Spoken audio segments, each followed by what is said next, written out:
לי תחושה שאני... ערב טוב לכם, שיחת היום כמדי ערב ב9 בערוץ 9. חיים ומוות ביד הלשון. כולנו מכירים את המשפט הזה, אבל נדמה שבזמן האחרון הוא מקבל משנה תוקף. עוד ועוד אנשים נפגעים מפרסומים במדורי הרכילות בעיתונות.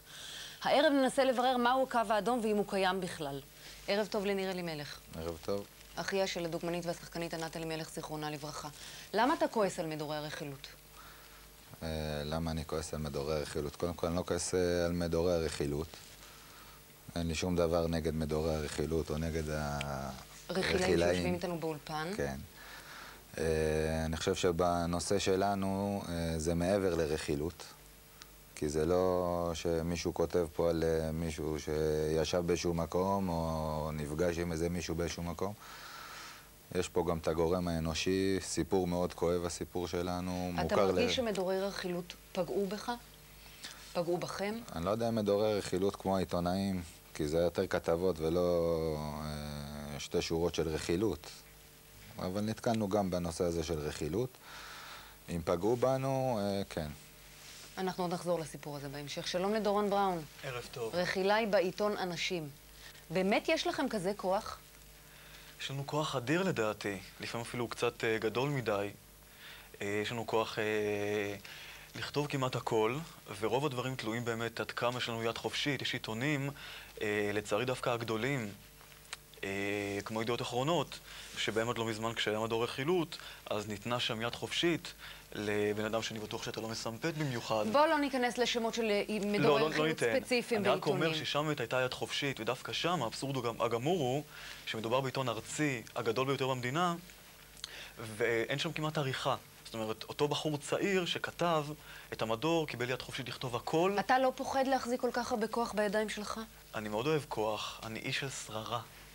האמת היא האמת היא שאני אדם מאוד תבוני, אני מאוד חכם. זאת אומרת, יכול להיראות כאן עם השיער הוורוד שלי, והצמיד היפה הזה, שחברי הטוב שלומי עזרן מבת ים מצטב לי, יכול להיראות כאילו אני באמת אווילי, או מוקיון, או ליצן, או סוג של מוקיון, אבל בעצם אני אדם שיודע מהן הנורמות, ואפילו יש לי קווים אדומים. תכף נדבר עליהם. שלום לציפי רונת. שלום, שלום. את רכילאית כבר 23 שנים. כן, אני ככה זה היה תמיד? איך הייתה הרכילות לפני 20 שנה? תשמעי, אני לא דוגמה, כי לפעמים אני, מה שאומרים, עיתונאית טובה. זאת אומרת, אני כבר 23 שנה כותבת, ופעם אחת ויחידה הוגשה נגדי תביעה על תביעה, על משהו שכתבתי, וזה בסופו של דבר היה בסדר. ואני, זאת אומרת, היום זה לא באופנה להיות עיתונאית טובה. היום באמת, כמו שדורון אומר, זה כסח, וזה דם, וזה מוגלה, וזה צהוב. פעם? זאת אומרת... פעם בעידן לפני הפקס, טרום הטלפונים. בעידן הלפני היו מעט מדורי רכילות, וכולם היו טובים. לא היה כסח כמו היום. שלום לאבינועם בן זאב. אתה כתבת ספר על רכילות. אני ואח שלי. למה אנשים מרכלים? אולי אני קודם אגיד שהנושא פה לא נראה לי בדיוק רכילות. אנחנו עוסקים בידיעות שמתפרסמות בעיתון בצורה זו או אחרת של חשיפה. רכילות זו תופעה עממית בין בני אדם, ואנחנו לא עוסקים בו לפי האורחים שנמצאים פה. בני אדם עוסקים ברכילות משום שהם אוהבים לפגוע אחד בשני. מה זאת אומרת? הרכילות, אני אתן שני אפיונים... אתה אומר האדם הוא רע מיסודו? אני אתן שני אפיונים מגדירים. אחד מקובל, אחד מעורר מחלוקת. הרכילות זה העברת מידע שפוגע בזולת. זה די מקובל. רכילות זה תמיד מידע פוגע? ציפי אומרת שהיא כותבת רק דברים טובים. אבל אני מוכרח לתת את האפיון המגדיר השני. והאפיון המגדיר השני זה שכאשר אני מרחל, אני לא רק שאני מודע לכך שאני פוגע בזולת, אלא אני גם נהנה מזה שאני פוגע בזולת. זאת ההגדרה של הרכילות בצורה מאוד פופולרית. ציפי, מסכימה? ממש לא. קודם כל אני חושבת שאדם הוא דווקא טוב, מנעוריו, ביסודו, ואני מאוד אוהבת אנשים. כשהייתי ילדה קטנה, הייתי ילדה נורא סקרנית, ג'ינג'ית, מנומשת וסקרנית. תמיד ריחלתי, אבל תמיד דברים טובים העברתי, ועד היום. ואני חושבת שזה בא לי מזה שאני אוהבת אנשים, זה הכל. ואני גם מאוד סקרנית. אבל מה עם יושר עיתונאי? כשאת כותבת דברים על אנשים, יש את הטוב ויש את הרע, והעיתונאי צריך למצוא את הדרך באמצע.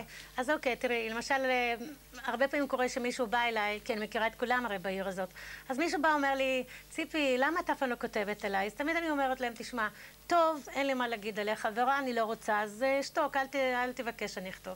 דורון, זה קרה גם לך?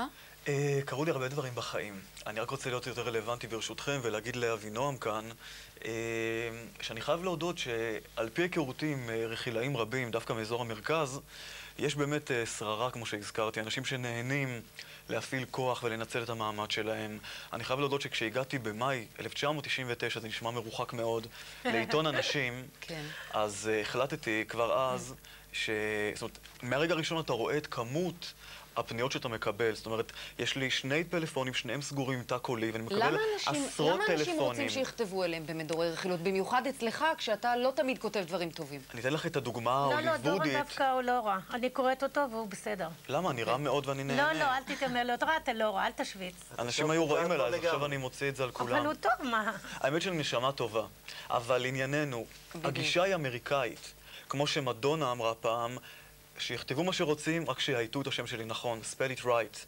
This is the Hollywood, המשפט ההוליוודי הידוע. שיכתבו מה שרוצים, רק שיעיתו את זה נכון. למה? מי אמר את זה? למה רוצים להיות כל כך במדור רכילות? כי זה השוב. זה כבוד? כן. אנשים מטלפנים, אני לא אגיד לך מי, אבל האנשים הבכירים ביותר. מנחי הטוק שואוז הכי גדול במדינה, השחקנית הכי בלונדינית, עם הציצים הכי גדולים, האנשים הכי מפורסמים, הסטנדאפיסטים הכי מפורסמים, פונים אליי ומבקשים שאני אכתוב עליהם, על כל מיני דברים שקורים להם מאחורי הקלעים. למה? כי הם קיימים. שימי לב, אפילו פנינה רוזנבלום, היא לא צריכה אותנו. אני כתוב משמע אני קיים? כן, אבל היא קיימת. היא מבינה גם איך זה עובד. יותר מזה, כשאתה בחוד החנית, כשאתה נמצא חשוף בשואו ביזנס, גם אתה איש ציבור, חבר כנסת, אתה איש ציבור, אתה נבחר ציבור, וגם אתה שחקן או זמר או אמן מכל סוג שהוא, אתה יודע שיש לזה מחיר. אבל המחיר הוא גם מחיר מהנה הרבה מאוד פעמים. כי, אתה יודע, כותבים עליך, משמע שאתה קיים, וזה נפלא. לי עוד לא קרה אף פעם שמישהו יגיד לי, אל תכתבי עליי או אל תצלמי אותי. אבל אני חושב שבמקרה שלך הוא מקרה יותר קיצוני, כי את מייחצנת גם, ההבדל בינינו הוא אדיר. אני כותב בלי שום... מעצורים? בלי מעצורים? בלי שום מעצורים, בלי שום עכבות. תכף נדבר על קווים אדומים. יש לנו שאלה מצופה אליכם. רציתי לשאול איפה הגבולות האדומים עוברים כשמגיע בנושא רכילות. מהם הגבולות האדומים של...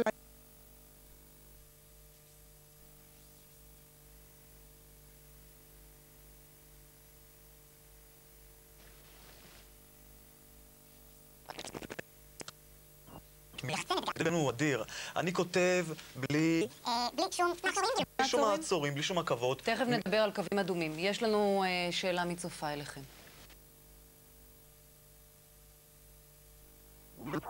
של העיתונים.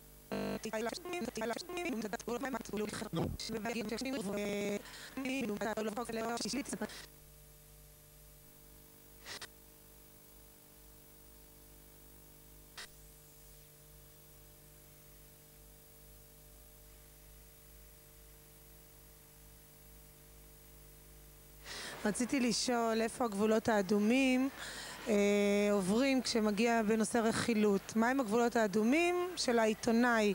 מתי זה עובר כבר גובל בצנעת הפרט, בחיים אישיים שיש לבן אדם?